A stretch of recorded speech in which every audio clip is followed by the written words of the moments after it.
Welcome back to episode 5 of Giggleboys. I'm your host, Eli Halpern. And I'm Mike Eaton. Today we're joined with our first part of the Headliner series. We got a guy who just released an album called Family Reunion. He's got an awesome music video, Halitosis. Please give it up for Jeremiah Watkins. Hey! Ooh, welcome to the cast, man. How are you guys? Good to be here with my favorite Giggleboys. Hell yeah.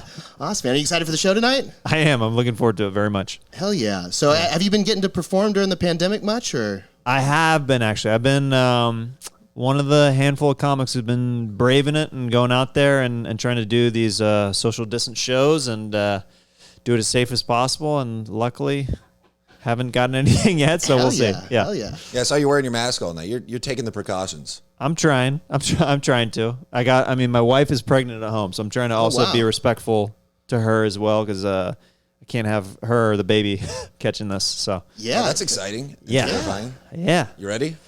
If anybody says they're ready, they're crazy. Yeah, You're sounds about right. you're throwing yourself into it and then figuring it out along the way. So yeah. Hell yeah. I'm not even ready to get out of bed in the morning. Good. That's good. Cue, hello darkness, my old friend. Just like, I'm not even ready to get out of bed in the morning. But we're back on the Giggleboys podcast and making things happen, making laughs happen. I've got a crippling depression, but how are you doing? Yeah, the name's very misleading. We're both very sad. Yeah. Oh, man. What's been going on with Kill Tony? I see you guys were making episodes still in the store, but there was no audience, or what was the deal? We went through a lot of different versions and amalgamations of that show because we were just doing what we could to keep the show going every week. We did it remotely at a place called Better Box Studios. Our buddy Gino Gentile ran that place and let us shoot episodes in there where people would send in pre-taped sets. Yeah. Which is a completely different version of the show. And then we did back at the Comedy Store. Once they opened back up, we did no audience shows from the main room of the Comedy Store. So it being empty, no audience. And then we had a pre-selected bucket of comics that I think there was only 10 comics in there that like had a chance of being, and they were sat like way in the back. Yeah. And So everyone's just bombing by default. Oh, if you had a good set in there, like if everybody's laughing at your set, like that's really hard because your chances of comics who, have heard so much stuff really giving it up, it's hard. So like all the comics that have done it the last few months at the Comedy Store, they're brave souls. It's like crushing at an open mic. It's just so hard to do. Well, yeah, if you're doing that, then you're onto something. Yeah, no shit. Yeah. Although, what do you think about the crowds here versus LA? They're very different. I love Texas crowds in general. They're very, honestly, I like Texas crowds in a way more than LA crowds sometimes because they're less, if you go to the edge with a joke or something, or you're not being 100% politically correct, nobody's going to like freak out and like blog about you or anything like that. Maybe in Austin, hashtag keep Austin weird. Yeah. But it's just a little bit different. People are more likely to laugh at themselves and give it up a little bit, where in LA, sometimes what's hard performing there is if you're not famous, it's an impress me kind of vibe. Like, who are you? I just saw Chris Rock, Bill Burr, Dave Chappelle, and a gangbang on stage. Like, I've seen everything. Like, who are you? Yeah. Yeah, no, I could definitely see that. If you feel like crowds are, like, I haven't gotten to perform a bunch, but a decent amount during this, and I feel like people are more grateful right now for, like, anything going on. Like, the crowds have seemed, like, really forgiving just in general.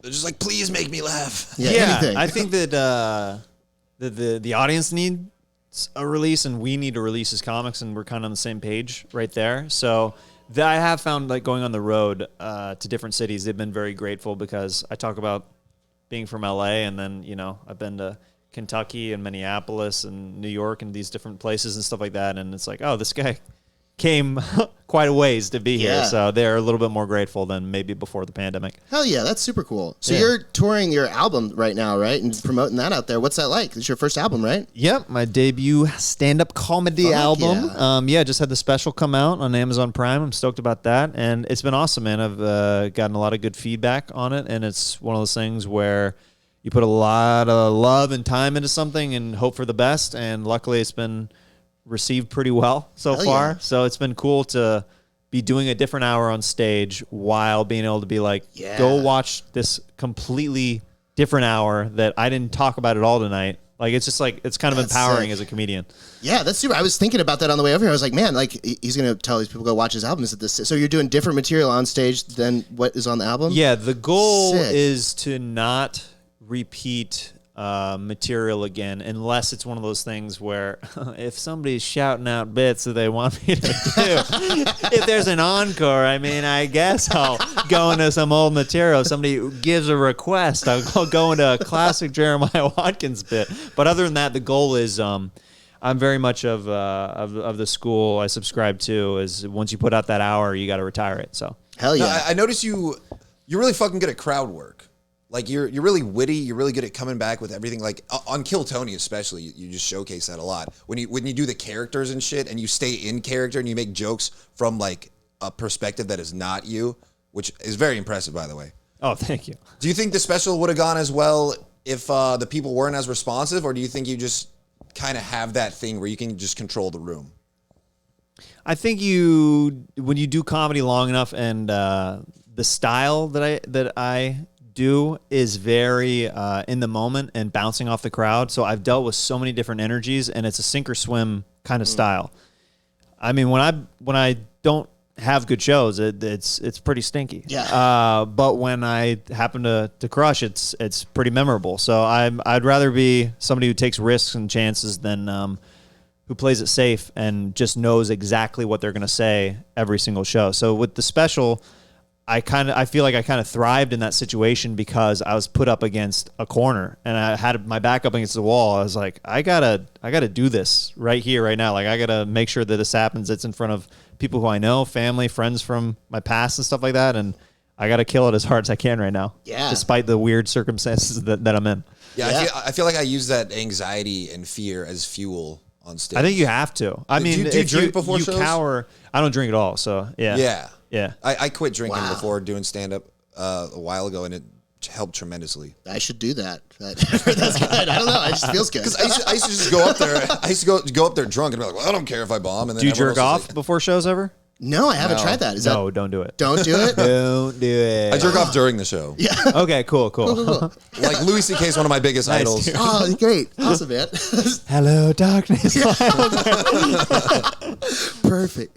Man. So I don't want to give away anything on the special, but you had some like marriage advice that you gave out. I just got Yeah. married this year. Oh, you have awesome. any marriage advice for Congrats, dude. How good is your communication with your me? lady? It's great. Too How's much hers? even. Yeah, also good. Also good. Yeah. That's number one. You would be surprised how many fights and stuff that we've avoided. Like, we never have fights. We never like have blown up at each other as a couple. I've been with my wife over 11 years now. Wow, that's awesome. We'll have sit downs and stuff where you got to grind through it, and it's very difficult and it's cringy, it's awkward, but like if you talk through it and get down to the core of what the real problem is in a relationship, that's what saves the relationship, where it's like, I don't know what happened. We just kind of stopped talking and when we drifted apart. You hear that a lot. That's because of bad communication in a relationship. Like, oh, we just weren't on the same page. And then like you have to tell your wife and she has to tell you what she wants and what you expect out of her and what she expects out of you. Yeah. So if you're being that open and that honest with each other, it saves a lot of headaches. And sometimes it's weird and awkward to have to be that blunt, but it saves you tremendously in the long run. And I feel that way with friendships and just relationships in general. For sure. Do you think like being a comic helps with that like bluntness? Like I've noticed I've had to like edit the way that I say things on stage so that I know how people are feeling. Like just having that running track of how is this being perceived. Do you think that helps with communication or? I think it helps with communication, but on the flip side, I've been too blunt sometimes with her family, I think. Okay. I think I'm like, like I can talk to them the same way I talk to you about certain things, and we just know each other for so long, or with her friends, and that's the comic side of me where it gets me in trouble sometimes, where I'm like, okay, I need to dial it back a little. I'm not there, like, communication-wise with these people. This is too much for them. Like, this is too real for me to be like, oh, this, and this, and you're like, oh, okay. Yeah, I feel like communication with the extended family is not that important. You just got to keep them at bay. Just tell them what they want to hear. Sometimes. Sometimes it's a little bit like, yeah, I'm not 100% like, I obviously, I'm not married to her family, so Yeah. it's kind of more of like That'd be wild. a nice version of yourself that you put on. Like if you're Job interview if you're version. blunt with, like if I was blunt with her family, as blunt as I am with my family, they probably wouldn't like me that much. Yeah. That's just kind of how it goes. Yeah. I mean, you are super blunt with your family. That was a big aspect of the special, right? Is you got family there, right? Yeah. And that was all by design? Like you wanted that, I mean, given the name and everything, or that just happened? No, that it way? was truly like an unexpected family reunion where shit. I knew that they were coming, Yeah. but I always asked my family, and I always ask the staff at clubs, I'm like, hey, I got family that might be coming in tonight. Like, can you kind of seat them far away from the stage? According to the staff, my mom demanded to sit up front. I don't know how true that is. But, on the right side of the stage, I have my mom and her new husband and her set of friends. Man. Yeah. And then on stage left, I have my dad, his new wife, and his side of the family. And then my brother and his wife are somewhere in the middle of the crowd. And then literally people that I went to high school with that I haven't talked to forever, a couple of them, I started about to ask a question to, and I was like, oh, frick, I know this girl from high school. This is so weird. Just Gonna an move awkward on. family reunion. Yeah. I'm like, I'm going to move on to somebody else. Like multiple times in the special, I literally Yeah. address like, okay, I know this person, not talking to you. Yeah. Yeah. Why did you make the decision to do it there? It was also an unexpected special because I was planning on going home to shoot potentially like a doc or like a crowd work kind of special. Mm-hmm. And when the pandemic hit, I was like, I'm not going to be able to get these jokes back to where they were. Like, meanwhile, when I shot that, I had been on the road every weekend doing those wow. jokes. Yeah. They were tight. They were at a place where I was ready to release them, but I was saving them. And I was like, oh, let's just release them now with this crowd work that I shot over the weekend. And then it just kind of all came together. That's awesome. Yeah. How long did it take, for putting together that hour and working it out? Because I mean that's the hardest part. We're both much newer in this than you, so working out 15 minutes takes fucking forever. So getting an hour and then to have an hour in the tank, I mean that's gotta. Yeah, I mean, years. I've been doing some of those jokes. Some of those jokes in my special are really old. Some of those jokes are. I've been doing comedy now, about to hit 11 years of doing stand up. Some of those jokes. Some of my oldest jokes in the special are, no joke, probably 9 or 10 years old. Wow, that's awesome. Yeah. Sometimes you end up shelving certain things, and then you come back to them, and then there's a couple bits that I put on the special, and then I put some bonus tracks on the audio album where I was like, I probably won't put these on a special, but I want them to live somewhere, so I put them as bonus tracks on the audio album. And some of those jokes are real old that I shelved from a long time ago. Yeah, that's really cool. I feel like people really getting to see that behind the scenes of comedy stuff. How did this come to be? Sure. My wife reminded me. She said one of the first open mics that I saw you at. It's a bit that's in the special. It's that I do this bit about mechanical bulls in the special, and that is a really old joke that I love doing with a weird act out and stuff like that. Yeah. And yeah, it's like a 9 or 10 year old joke. That's Yeah, super cool. I like the cuts too, that where your family members would talk about something that made them uncomfortable about your act, and then it would Sure. jump into that bit. Yeah, And yeah. There's like a lot of authenticity and getting to know you, which I think what's cool about it is you definitely get to know me probably a little bit more than your average comedian who puts out a special, because I'm letting you in. I'm letting you see my family inside the show and outside the show, and they're really painting a picture of who I am or who they think I am. And yeah, it's I'm glad how that turned out. Hell yeah. Yeah. when's the next one? The next special? Working on it right now. I mean, some of the stuff that you'll see tonight, I'm trying to prep for the next hour, and there's a lot of comedy that's been coming out of just this baby process and stuff like that. I think it'll definitely be at least a chunk of the new special is me becoming a dad and getting ready for that and preparing myself, and maybe going into being a dad. Yeah. So yeah, it's So you're doing all that with comedy, then you just dropped a new music video, the Halitosis video. Yeah. I mean, that's fucking awesome. Yeah. That's super cool. Is that just stuff that you find a punchline, you're like, this would be better as music, or? My brain works I've written music and songs for so many years where cool. there's certain things.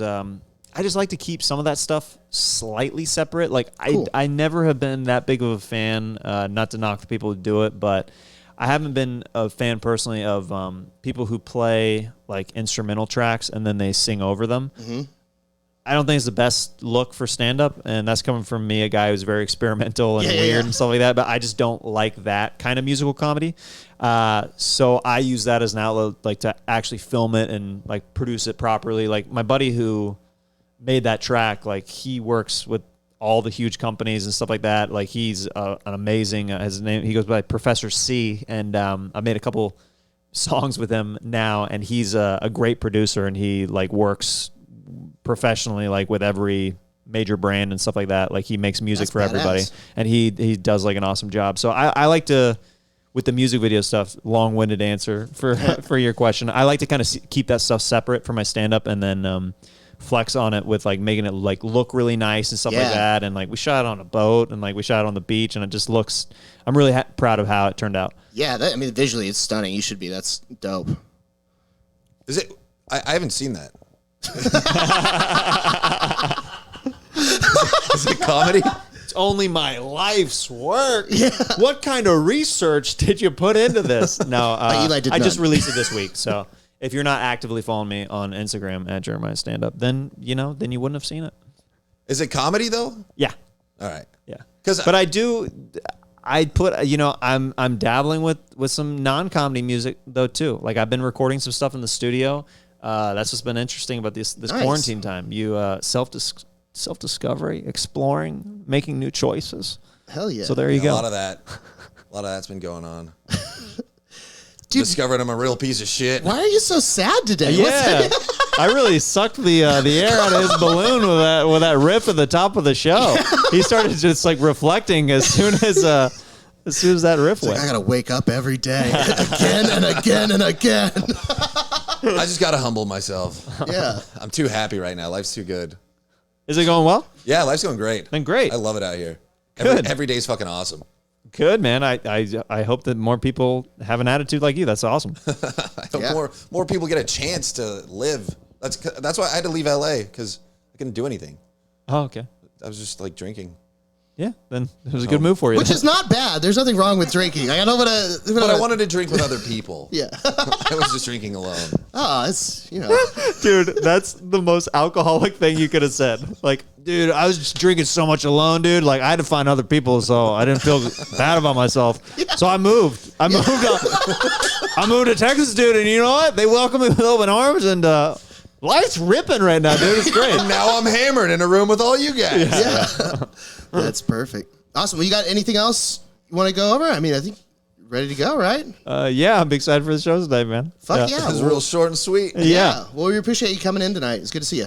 Yeah, thanks. Is there anything, I feel like you're excited. Is there anything that you wanted? This is the time, man. This is. Look into that camera. Tell them how you feel. Listen, I just want to know you're alone. I just want you to know that what you're all alone. Frick? Jesus Christ. All right, good. Well, this is the first and last of the Headliner series. I'm sure that we'll be invited back so many times. All right, well, that was Giggleboys. Thanks for tuning in.